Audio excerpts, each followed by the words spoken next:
Welcome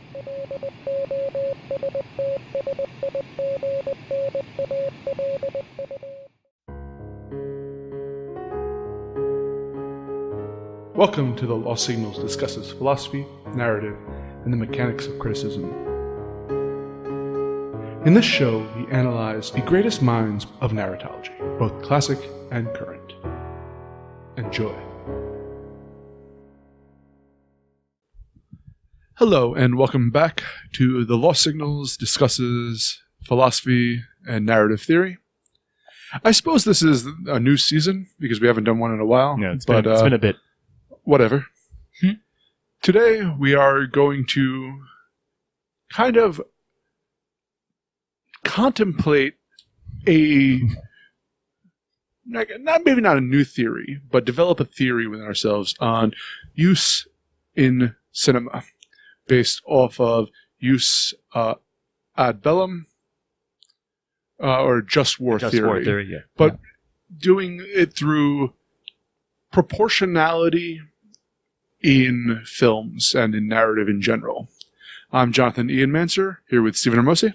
Hello. And Scott Thurlow. I'm always all in proportion, sir. So this discussion was inspired by a article written on, what was it? Jurassic World. No, Birth, Death Movies, was that? That was the site it was from, yeah. That site by Devin Faraci, called, what was it? It was called The Strangely Cruel and Unusual Death in Jurassic World. So, spoilers for Jurassic World real quickly, but yes. It's the framework of this article. But we also decided to look at modern day assessment of proportionality in just war theory as well through Thomas Herka's Proportionality in the Morality of War. Wow. So, going into our discussion, I am going to posit a theory that humans have this innate sense of proportion when involved with war, self-defense, and the role of fictional characters and the fates that befall them. In any given story. Yeah. I'm going to also say that this isn't innate on the sense, or the actual way we look at this is culturally dependent. For instance, there's an old kind of tale of chopping off the hands of thieves that in modern senses we wouldn't think is proportional, but back then they did think was a appropriate punishment. Yeah, exactly. But we're looking through this through American eyes, both through the discussion of the war and also culturally when it comes to cinema. So on that, I'm going to start with, or actually, do you have any thoughts on my initial presupposition? No opening thoughts. I figured I'll let you lay the groundwork and then we'll expand from there. We're basically trying to merge a philosophical argument that applies to actual real world morality of war and then apply it to a narrative structure, storytelling structure, as we do, specifically probably a number of films that hopefully will be familiar and the examples we bring up will make sense. Right. I think you cleared this up a bit when you said it, but you were mentioning that this is an innate thing, but I think it's more of a learned cultural thing, as you kind of mentioned there. I think it's a bit of both. I'm not sure that it's part of your. I don't think it's part of the human DNA. Having a sense of proportionality, perhaps is, but the way that you view these things, I think, is going to be dependent on what you've learned as you grow. Well, the reason I say there's an innateness to this is that I think that everyone, if something bad befalls you, you go, I didn't deserve this to happen to me. Right. And a lot of people go and think of something really good happens to them. I didn't deserve to have this good thing happen to me, but I'm not going to question it. Right. So I think that there is the degrees and the gradients of it. I think that's an important point. Matter culturally, but I think that there is this inherent sense in humankind. Yeah. I would agree. I would somewhat agree with that, but I do think that a lot of that is part of your moral learning throughout your childhood as well. Sure. No argument there either. Let's so given that, let's okay. So I'm going to. We're not going to go too in depth with the ethics of proportionality in war, we're just going to, or I'm going to take a look at a couple of the general broad things. The actual work by Herka, I think, is a fairly interesting read, but it goes into a lot of, I guess, nitpicking would be the wrong word to use here, but very specifics, like in regards to what it's approaching, but we're just using it to apply to like fictional constructs. So again, I might be misrepresenting some of his words in the sense of looking at broadly versus the nuance he looks at it. Right. But and we're going to be looking at it more from a narrative perspective as opposed to like a war perspective. Yeah, but to look at, in a sense, the broad aspects of it so that we can then apply those broad aspects to the discussion we're doing.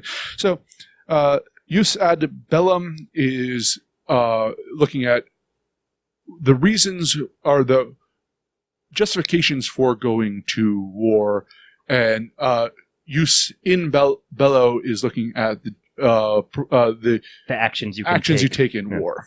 So there's big differences between the two, but I'm going to discuss basically the general ideas of Jus ad bellum, which one is, in general, it's often based off of self-defense here, so I should say that, because that's the most intuitive way we can look at such a grand scale of war, which is, your country gets invaded, you have the right of self-defense there. Then it also gets kind of slippery with, if there are actors in a country that attack your country, and this is Afghanistan in September 11th attacks, and that country does nothing to stop those actors from attacking, you then have the right to go to war with them. Like retaliate, And then there's the third aspect of this is humanitarian aid. If there's a genocide going in, you can then intervene to defend innocent people. Right. It then breaks down that's the major justifications for war. Then there's other aspects that need to be tried to go on to, which is your intent has to be good. You can't say, I'm going into a country to defend the humanitarian with the intent to take their resources. Right. Also, legitimate authority theoretically has to be the one to endorse it, essentially. So it's not like a private military contractor in America can't decide to go invade a country on that justification because it doesn't have legitimate necessarily authority on a national level. And then you have the people should have a reasonable success or have a belief that there will be a reasonable success to their actions. Outcome, yeah, exactly. Also, it should be the last resort. So if diplomacy or negotiation of some sorts. Very interesting thing I'm trying not to get into, but like are sanctions more destructive or less destructive than actual conflict? Combat, is debatable, but you should seek every last resort before you go to war. And then proportionality, which is what we're talking about, is that and I'll actually read a quote out from Herka, which is a proportionality condition, which says the destructiveness of war must not be out of proportion to the relevant good the war will do. But what does that mean? Relevant and good is obviously a relevant term. A lot of the discussion of this work. Now, in bellum is slightly, in bello is only has three aspects to it: discrimination, which is collateral damage, and also basically the weighing of saving your soldiers versus killing enemy. How many soldiers can you kill to save one member of your thing? Mm-hmm. Necessity. If the enemy's in retreat, are you allowed to fire on them even if that would preserve actions? Should you destroy a arms factory in the middle of located near a civilian place? And again, proportionality. So again, I'm going to give quotes on proportionality because that's what we're going to look at a lot. Is in bello proportionality condition says that collateral killing of civilians is forbidden if the resulting civilian deaths are out of proportion to the relevant good one's act will do. Excessive force is wrong. And the Geneva Conventions state that forbids attacks which may be expected to cause incidental loss of civilian life, injury to civilians, damage to civilian objects, or a combination thereof, which would be excessive in relation to the concrete and direct military advantage anticipated. Gained, yeah. Again, though, a lot of this, as we've seen through our life, can be manipulated. Yeah, I mean, it's a slippery slope, as you mentioned earlier. Like, at least it can be in regards to like the realities of war, if you will. Mm-hmm. And I guess I'll leave off on this. His argument is that proportion actually can be argued to enfold a lot of the other aspects that he said. Yeah, exactly. And that a war or act in war is wrong if the relevant harm it will cause is out of proportion to its relative good. But again, what does it mean by relevant good? What does it mean by relevant harm? And those are all the debatable aspects and the nuances I mentioned. You can break those aspects there's down certainly a lot very of heavily. wiggle room in there that is purposely not specifically discussed. He talks about other papers and things that have tried to explore it, done a little bit, gone a little bit more in depth on what is okay and what is not okay, and kind of gives an overview of those things. But so, for instance, again, I don't want to go too far into this. Actually, right, we're using this as a framework. So I'm going to leave off on what I think the relevant goods are when it comes to narrative and in cinema. Awesome. That the relevant goods I'm proposing in a fiction, and we're avoiding necessarily goods as it applies to characters within the world, but as a narrative on a whole, is that actions dictate and go towards a narrative closure and an emotional closure, which we've discussed previously. So check that episode out as well to bolster this. But that's the lens in which we're viewing this all from.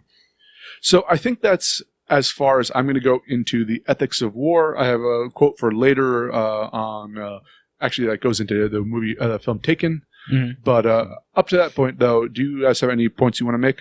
No, I think we could have made an episode, I'll just say, of this article itself, because it raises very valid things, but because of what we do here on the narratology sort of bent, we're applying an actual, again, a relevant real life philosophical theory about just wars, in quotes, and then using that to view various pop culture properties, if you will, and to figure out, as you said, whether or not they are narratively and or emotionally satisfying, and used it in proportion in regard to the storytelling as a whole. I think it is an interesting framework to look at the proportionality of and the rules of kind of plot, what rules humans have devised, and a specific subset of humans probably in terms of this paper, but have devised in terms of what is morally good and what is morally repugnant in some sense, and I think that it definitely does apply to the fates of characters in film and novels and just art in general, narrative storytelling in general. So I think that I'm looking forward to this discussion. So that's the framework. So let's. So basically, we established how on a grander scale than actually cinema this works. We're now going to go into what I'm dubbing as use in cinema, and there's two aspects I think that can be discussed here, and that we're going to go into, which is very much similar to ad bellum and in bello, which is proportionality as it applies to individual deaths in a work, and proportionality as it applies to the narrative drive of a work. Right.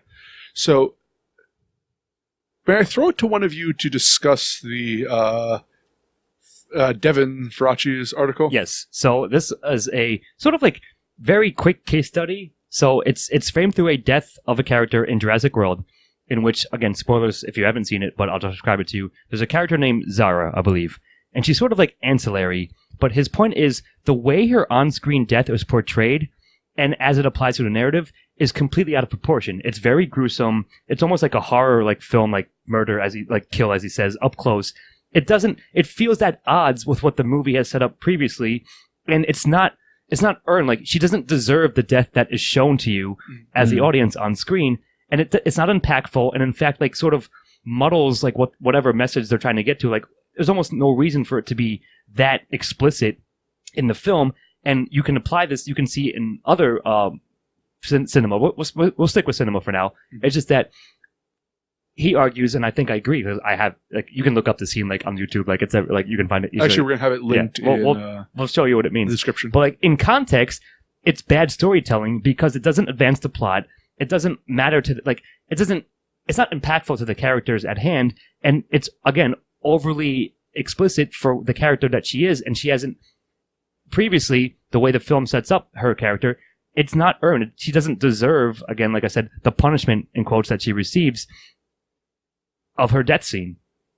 So yeah, it's interesting, and like I'd never really thought about it, but I think it's a good point. I think I agree with it. I think Devin like pointed out quite well. So again, this is like sort of the example, or like at least example A, exhibit A, if you will, that we're going to use as a framework to talk about other ones in a similar way in cinema. But yeah, essentially the point is like this character has a very gruesome and explicit death that doesn't, it seems completely out of place and juxtaposed against everything else in the film. It doesn't make any sense, and therefore it's bad storytelling, and it sort of alienates the audience in a way. So, yeah, full disclosure, I've not seen Jurassic World, but the description of this death gives me paints a pretty good picture of what's going on, and you know why why the author finds it out of proportion with what should happen to this character, and like it's an undeserved, horrible, gruesome death. I'm more on the side of like granted, like I said, I haven't seen it, so maybe I would think differently, but like I don't really mind a gruesome death per se for a character that doesn't deserve it, but if it feels out of place in the movie, that's a different story, and I think that's maybe a different point. Like it feels out of proportion with the rest of what the movie is doing. So like to my view, yes, you can argue that perhaps this death was more gruesome than it should have been, but in real life, those types of things happen. Like we don't live real life in a academic paper where everything is proportionate to what it should be. And I think that cinema's not real life either. That's right. It's not, but it's also not a like this is what should happen. But it absolutely is. No, it's not. It's culturally. There's a couple of examples you can make where the point otherwise is to show. I don't know. Well, actually, at that part at the end, there are certainly ideas of what the rules are and why people react badly to certain things. My guess is that the reason that this death was received so badly, is not that it was a particularly gruesome death for a character that didn't deserve it, but because the rest of the movie was nowhere near as gruesome. Didn't match as the this. tone. Yeah. Right, exactly. So I don't think it's necessarily the disproportionality to the acts that this character did throughout the movie. I think it's disproportionate. I think it's probably, and again, I haven't seen the movie, I think it's probably disproportionate to the tone of the movie. And that's why it stands out. I think it's kind of both, Cody. I agree with you. That's kind of both, because a film has to play by the rules that it establishes. Right. And the reality establishes. So, jumping ahead a little bit is that No Country for Old Men can show the randomness and the viciousness of life, because the entire conceit of the movie that's a really good... It works that way. Whereas this is saying, a lot of action films, I'm going to go into the kind of specifically a little bit, is that oftentimes in action, like, or especially like kind of dinosaur PG-13 action movie, like that type of thing. Yeah. Bad people are punished accordingly, and good people are rewarded accordingly. And if good people die early, it's for an emotional impact on it. Whereas this character, again, I didn't see the entirety of Jurassic World. I saw the scene where he does die. From what I understand from the article, it's that she did nothing to necessarily warrant the punishment she received. Yeah. Right. So how about this? I'll read you like just a quick line from the article. After it describes like in depth like the details of her death. But you might say it's a dinosaur movie. That's what should happen, right? Well, sort of. Here's what's important to understand and what Jurassic World does not understand. The deaths of your characters must be proportional unless, as you were saying, the unproportional nature of the death is in and of itself the point, a la No Country for Old Men, right? So, like, again, it's sort of the issue he takes with it, which I mostly agree with, is that, and I think you were getting at it, Steve, I was like, it's out of tone, like, out of place. It's like, you can remove that scene and nothing changes about the movie. Like, right. it would be fine. Now, in the case of No Country for Old Men, the whole point of the movie itself from second one of scene one to the very end of it is like making comments upon that. So it's not doesn't seem out of nowhere because everything else in the film has been within the same vein. If that makes sense. Javier Bardem's character gets hit by a car at the end, which is not proportionate, but in fitting with the world they built. Sort of the randomness of it, but that's the whole point. I don't know. I think it's maybe he deserves much worse. Well, that's kind of what he's saying. Like, theoretically, if this was a standard movie, he would have the hero would have been a showdown. Yeah, of course. So I'm going to go to the James Bond argument here. Right. You could have a James Bond film where it's the standard thing. He works for MI6, and he's tracking down international criminals. Who's threatening the world. His love interest dies. He beats some mooks, goes forward, and then sometimes he gets tortured. He gets tortured. Let's say, we'll do the ball whack one from Casino Royale. Casino Royale. And then he calls up the local bobbies to come in and arrest Interpol. It's like, I found him. Yeah. But that is a narrative closure, but it is an emotional closure to what we want to see. We want to see him give an enemy a proportionate death. A comeuppance. What for? Yeah. And so, but that's the thing is, like, so individual deaths, you can have a gruesome death and this is going a little bit into as a narrative drive, but the hero's love interest, such as all the death wishes, his wife raped and murdered. Thus, we give license for him to deal out, literally do anything. Fire a rocket launcher into the enemy. He actually shoots a purse grabber at one point. Yeah, but we allow that because that person is part of that might be disproportionate death for a thief, but he's part of the group cycle, that caused this issue. Yeah. Well, I mean, that's the thing. It certainly is.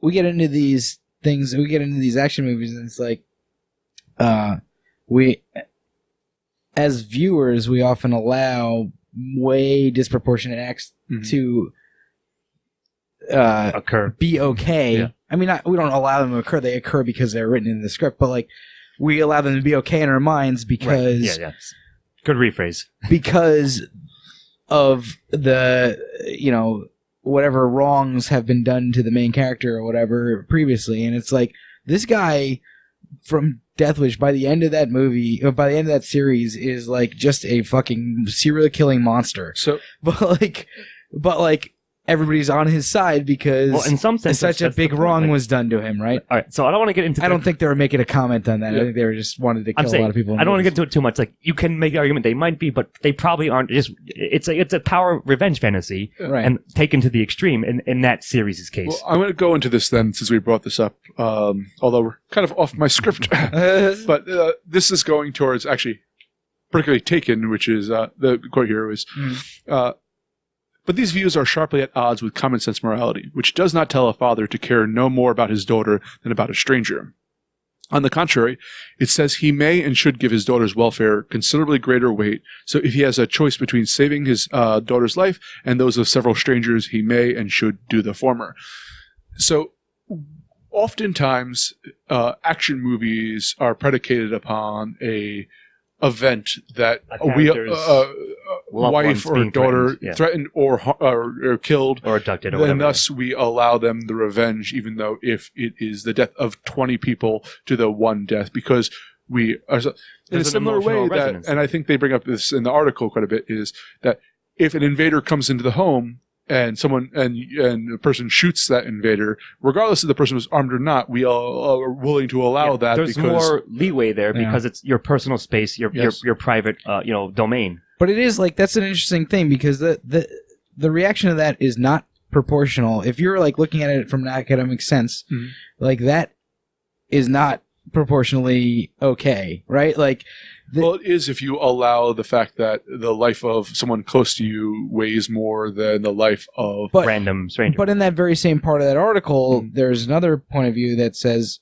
killing one person to save your daughter from harm or whatever is not allowable. In fact, killing one person to save 5 of your daughters from some harm, that's not death. Actually, I believe the thing was you have 5 daughters, each who need a different transplant surgery. You can't kill someone. You can't kill someone random. Organs. So, like, right? I want to bring up something subtle, like, but good. Well, I want to make this point, like that is the point of a lot of these movies, is that it's okay to do literally anything if harm has befallen your family, and they often, as you just mentioned, they often do this to the women in people's lives, because that's like a social touchstone for a long time. It's like fridging women is like the way to give somebody license to do anything to anyone, pretty much. But the point he's also making is it seems to be intuitive in people in general that harm befalls your daughter, we allow it. Yeah, you want to protect your family. It doesn't necessarily make academic sense. Sure. I right. mean, of course, like, it's going to be at odds, because like you're trying to like sort of put a scale of morality upon like an absolute one upon subjective feelings of humans. That was going to be the case. But I was going to go back to something you said. It's like specifically storytelling. Of course, when you're telling a story, you have the author of whatever it may be obviously is the one controlling all the strings, right? So it's not real life, of course. Like, there's a lot less subtlety to it, because you're sitting down and telling, from point A to point B, character suffers X. It's almost like, I believe you mentioned the hero's journey in a bit precast, right? Character X must go through this, learn X, struggle through Y, etc. So because it has, of course, a fictional framework, therefore, it's not as hard and fast, less so even than some of the morality of actual combat and wars. And so I was going to comment that in the example that he brings up in the proportionality segment. So it's related to the status of combatants and non-combatants, which is not, it's a non-factor in fictional things in a sense, right? Because nobody's actually getting killed in these stories. Mm-hmm. It's not a real life war. However, there is a way to do it in which it's impactful, or again, if somehow the audience perception, now granted, your mileage may vary, of course, everyone has their own subjective perspective, but if it feels as if it's somehow out of proportion, then it's almost going to like make you dislike that character, even if the story / film, etc. Of course, wants you to empathize. It wants you to be on their side, whatever they may be doing, even if it's like horrific. And like I said, Sivo, even if, or quote, given license to do anything, because we've now been shown, the story has shown us that harm is being done to their loved ones. But generally those action movie, like even if you take The Punisher, who's motivated by revenge, often civilians are, they have a code of conduct that civilians aren't harmed there. So it's not that they're given a license to do anything, they're license to kill anyone within that group. The bad guy tag on them, yes. For sure. So that's a good point. One last part on action movies is to go back to the entirety of the jus ad bellum, which is often it is the last resort in a sense, particularly because you go back to legitimate authority. While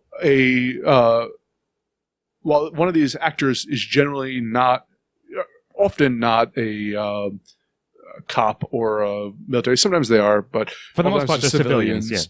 Going, or former, they had the training to do it, but they're not part of that. Yeah. Generally, they demonstrate the legitimate authority, whether it be it the government or the police, are either unwilling, incapable, or corrupt in some way, or that they cannot. All three at once, which then gives the legitimate authority upon them, because the actual legitimate authority failed to providing the last resort. Right, and that flows on. So like, oh, okay, well, this person reasonably tried anything but, violence, we'll say, like combative violence, and within the story, the characters who are supposed to provide that role are shown to be unable to do it, so now they have to take it upon themselves, and now we're okay, like, at least more okay with giving them the license to do whatever they're going to do to the quote-unquote, the bad group or the bad guy or whatever.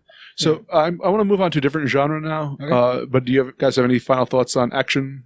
No, I mean, I think we covered a lot of it, so we can like bring up a whole bunch of examples, and even like the article mentions like Predator and like Jaws, like here and there. But I think I know which genre you're going to cover. So yeah, just broadly, as we said, you can see like where a story like wants to impart to you as an audience that it's okay for this character to do whatever they're about to do because of the framework of it, because of the proportionality argument that comes from like actual just wars. Yeah. So I want to go into horror for a second, because that's one of the... now, Devin Faraci suggests that often horror movies are just props. Like cannon fodder. Yeah, or gags in a sense. And yes, that's true. Can be.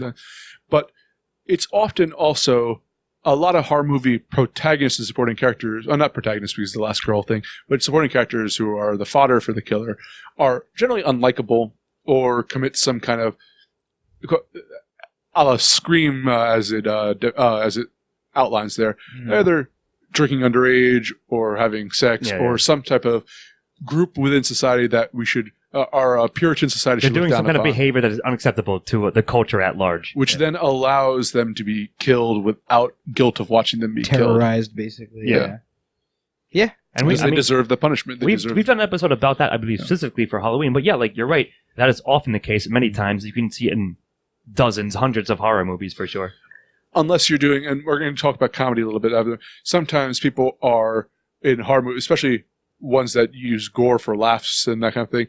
A character will go through a tremendous punishment. Some ridiculous thing. I actually, the most recent Evil Dead had one of the characters just keep getting hurt to the point where it's funny, the disproportionate aspect of it. I mean, it becomes absurd. It becomes slapstick, so therefore it's no longer related to real life violence / horror. Sure. Yeah. I mean, it is interesting the long history that horror has with linking the terrible things that befall its characters with the proportionate amount of ills that they societal ills that they have performed throughout the movie, like the lead up to the actual murders and killings that are happening. And there are books and so many other things written about that and talked about that you can go find. But it is I think it's a good looking glass onto how people look for reasons to embrace their the cultural biases, maybe. No, I mean they're more violent aspects of their personalities, and you see it in horror movies all the time. It's almost the basest place to see that. And if you look into if you really think about the themes of a lot of them, it's kind of it's like it's almost like the basis of this disproportional violence discussion is look at a horror movie, and these people don't deserve this shit, but we as viewers we're okay with it generally. It's suggested to us that they do deserve it through how the movie is framed and filmed and things like that. So I think that's an interesting concept as well. Now, to lighten things up a little bit, I want to go into comedies and specifically actually rom-coms here, because proportionality doesn't only mean the terrible things that happen to people, but I think we also have an innate knowledge of what people deserve to get at the end. Right. And that comes into narrative and emotional closure as well. Yeah, absolutely. So I'll use 40-year-old virgin, for instance, here, just picking one out of the man. We have to see his struggles and growth in order to revel in his success at the end of finding love. And oftentimes that is the basis of it, that we don't want to watch a movie where character who's perfect. They fall in love instantly and everything's okay because there's no conflict there. There's no story. I haven't seen this movie in a very long time, but I recently saw another, I forget what show it was on, but they're talking about My Best Friend's Wedding, where Cameron Diaz's character is not a bad person, and I believe Julia Roberts is the main character. I think it's kind of gets the guy at the end, but doesn't deserve to get the guy at the end. But that what they deserve and the trials they have to go through is an aspect ties into proportion. Right, for sure. Yeah, I think that's interesting. In the 40-year-old version, as you were mentioning, we need to see him earn the happy ending that he gets throughout the movie. Otherwise, it feels undeserved and feels unproportional. And I think that's... I think it's always going to be true. I think almost regardless of genre. Yeah, I was going to say, I think that happens in pretty much any narrative that you're telling is if it feels unearned at the end, it's kind of obvious to you as a viewer, especially the more you see, the more narratives you watch or read or whatever. I think that's a really fascinating thing as well. Yeah. I mean, like, you're gonna notice it, like as the point of the Jurassic World article is, like, you're gonna notice that when it feels totally out of place, and like, well, that wasn't proportional, that was unearned and or undeserved or whatever it may be. And like, given that what has come before and then follows in any given story of whatever genre, horror, rom-com, whatever, whatever, action, everything we just discussed. Now, to bring it to drama for a second, one of my favorite movies that we've seen this year was The Separation. Yeah. Which has a pretty downer ending, I feel, but in a sense it was earned too, because both of those characters, I wanted to see them succeed, but they kept tripping over their own feet in a sense of being too stubborn, and they, in a sense, it felt natural. Yeah, exactly. It all led up to that, because a happy ending wouldn't have felt earned. The literal separation at the end was what was necessary for the narrative closure and the emotional closure. It would have felt out of place. Like, it would have felt like almost like you would have seen it, you would have heard it in your mind, like a record scratch, like it doesn't make any sense. Like what just happened? Yeah. So like, if they didn't follow through, given like what the framework of the narrative was and everything that had preceded it, then yeah. But yes, it's a bit of a depressing ending, perhaps more than a bit. But that's the ending it needed to be. And for anything else. And like, again, disproportionate. Yeah, you can, and you can apply that to many other cases as well, where like they randomly get a happy ending, after like not earning one, or they get like a depressing ending after like, again, undeservedly. Mm-hmm. Yeah, I completely agree. Same with Timbuktu. At the end of that, another movie that we watched. These just happen to be the recently ones we've watching. But yeah, no, you're absolutely right. It is like it's something that can be applied to every genre of narrative art, I think, and there's you know when it's good and it's done correctly, and and this is like, again, it's probably somewhat of a mixture between innate and learned. That's exactly what I was going to say to you, yeah. But like, when it's right and when it's wrong, and it's something that maybe it is good that people are talking about it and that we're discussing it, because it gives me at least a little bit more of a sense of like why I choose to, or why I view things the way I do when they get, when you get to the end, when you get to that closure section of a film or something. So I have a final movie I want to bring up because it's very recent. So I suppose we haven't seen it for Once Upon a Time in Hollywood. Mm-hmm. But I think this is the best. Check out our review of it. Best example of a disproportionate violent act. It's a good case study. So go on, yeah. In that you have three of the Manson family go to invade a home, and two of them die, which I was fine with. The two of the deaths. The third death was very, very violent. It was also reminiscent of Inglourious Basterds. Yeah, it was a drawn-out slapstick thing. Here's the thing: is Nazis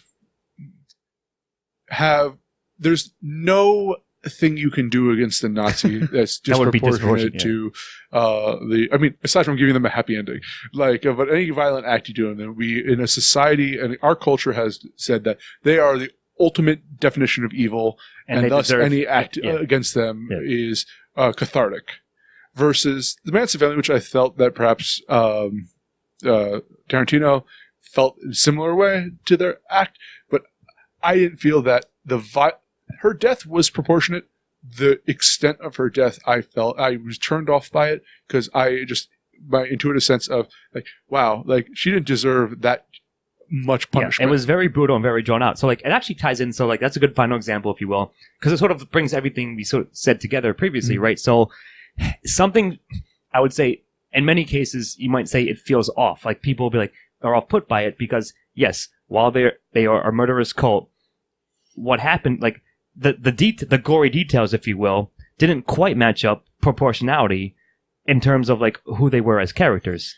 And also, there's a thing in Arca where you can't punish a character for what they were going to do or what they might do in the future, but right, it's like the fucking Minority Report thing. Yeah, kind of. Exactly. Actually, yeah. But yeah, like, I mean, like, go ahead. I don't know. I was gonna say, I get exactly what you mean. Mm-hmm. That didn't affect me like in the same way. because you like killing hippies. It's cool.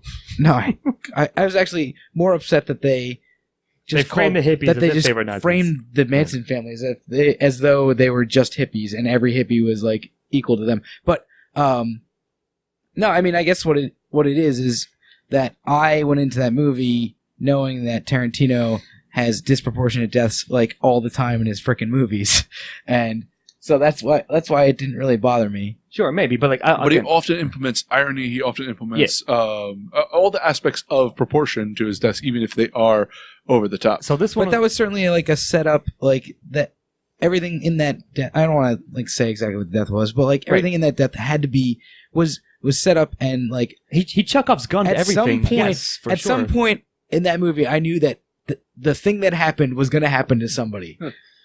But again, I'm saying that even if it was telegraphed, I don't think it was necessarily proportional. It wasn't proportional. Maybe you disagree with me on that. That's fine. But I'm saying it's a good case study. So, the final scene of Hollywood is an interesting one to apply to the hypothesis that we laid out at the beginning of this episode. But I just think, as I mentioned one more thing, like, it can become slapstick as well. So, it's going to be a slippery slope. It's going to be a gray area. But I'm just saying, by and large, I think we can agree. And most, general, well-informed enough audiences can say, when something feels off in a story, specifically stick with cinema, but whatever, any storytelling avenue, if something seems jarring out of place, then that's probably a signal in your innate lizard brain, if you will, that's disproportionate in some way, whether it's one way or another, but it doesn't fit within everything else of the narrative given as a whole. And I will say that this is a good example. Be aware of it. This is a good example of how no two people have the same exact idea standard, of what is proportionate and what is not. Yeah, there's the correct one and the incorrect one. Well, Ian is the only correct person on the earth. There's monsters, as everyone knows. And then there's not monsters. But yeah, it's going to differ. There's going to be arguments about this, and the article that we read doesn't really lay out what is correct. It lays out here are the established rules, and perhaps you will disagree on the exact definitions of where the line is. Yeah. It even says several times. There's some gray area. It's not like it's 2.5 enemy soldiers for every one soldier is the proper amount to kill or anything like that. It's something that needs to be certainly decided under all context and agreed upon. Exactly.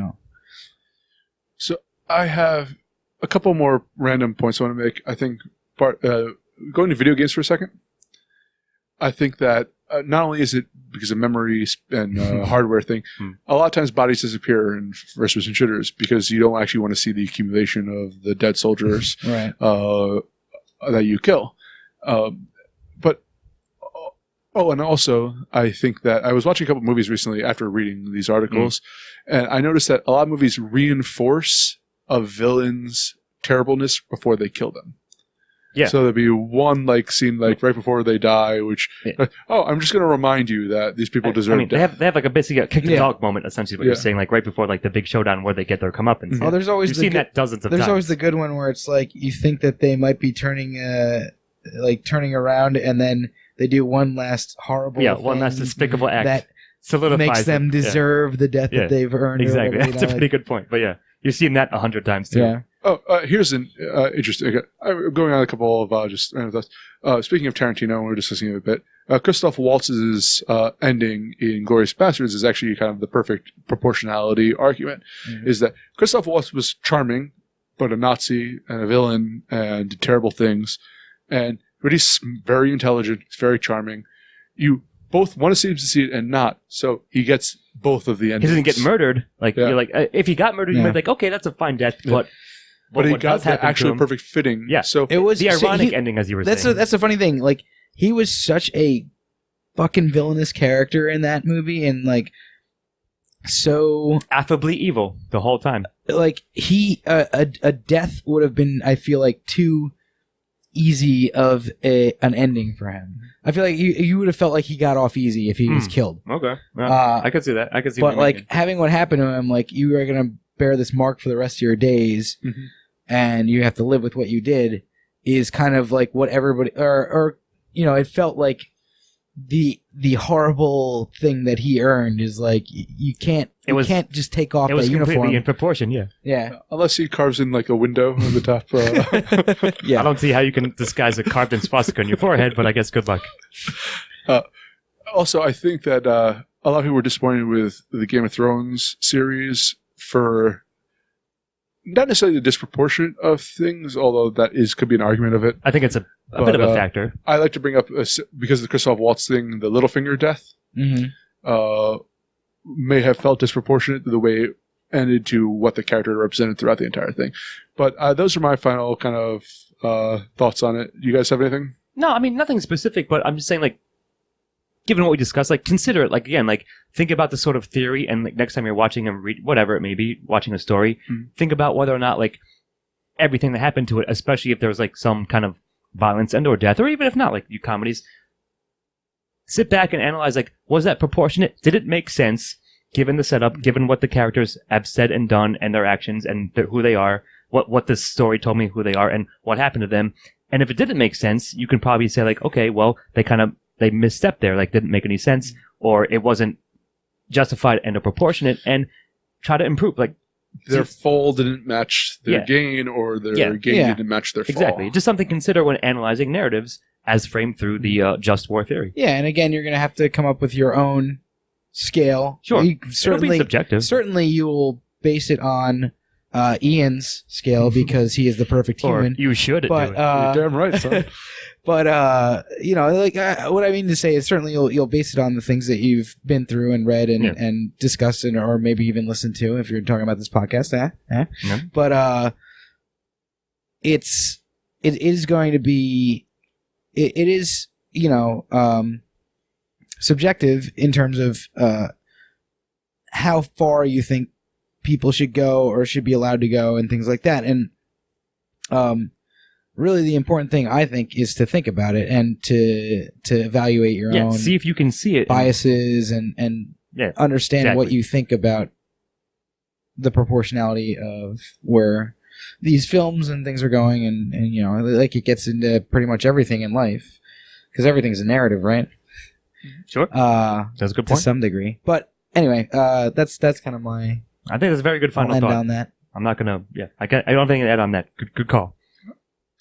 Well, I'm Jonathan Eamancer, and I'm going to give my proportional punishment to Stephen Hermosi. Oh, I guess I'll take it. And Scott Thurlow. My death will certainly be disproportionate, whatever it may be. Good night.